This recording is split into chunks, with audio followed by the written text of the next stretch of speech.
My grandma used to tell me scary stories when I was little. There's one I'll never forget. I was 10 years old when grandma came to live with us. It was about 6 months after granddad passed away, and I guess, looking back, she must have been lonely in that big house of theirs, rattling around with only the grief and memories for company. So despite a few protests from mum, my parents took her in. There were no protests from me. None at all. Grandma was loud and fun, and I loved her. She had an almost limitless supply of boiled sweets, and she'd always slip me a couple whenever she saw me. She was always the first to stick up for me when I got in trouble, too. But it was her stories I loved best. Grandma had all kinds of stories. Stories about growing up during World War II, and stories about the things she'd get up to with her friends on the South Coast after her family had been evacuated. Sad stories, funny stories, adventure stories, but it was her scary stories that were my favorite. Grandma had lots of scary stories. She told me she dabbled in the occult when she was a teenager, trying out Ouija boards with her friends, tarot cards, fortune telling, all that stuff. Most of the stories I'd laugh off, or forget about not long after she was done telling them, but there were a couple that really did spook me a bit. I was only 10 at the time, you have to understand, and grandma certainly knew how to bring the stories to life. She'd shut off the lights in my room so only the glow of the night sky shone through the curtains, and she'd shuffle in real close, close enough so I could see the wrinkles on her face, and smell the boiled sweets on her breath,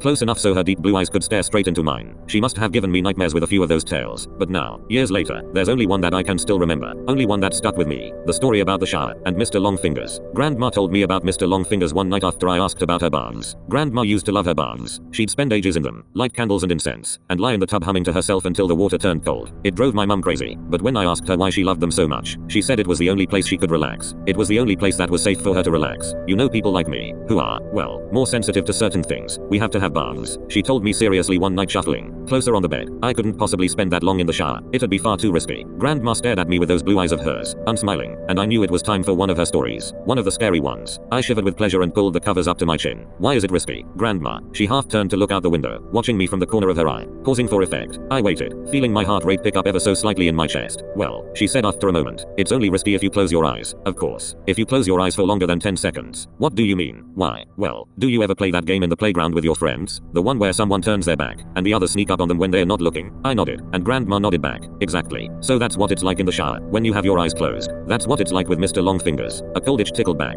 Who's Mr. Longfingers? Grandma. She let out a deep breath, as if she wished she hadn't said anything, turned her head back to face mine. When she next spoke, she'd lowered her voice.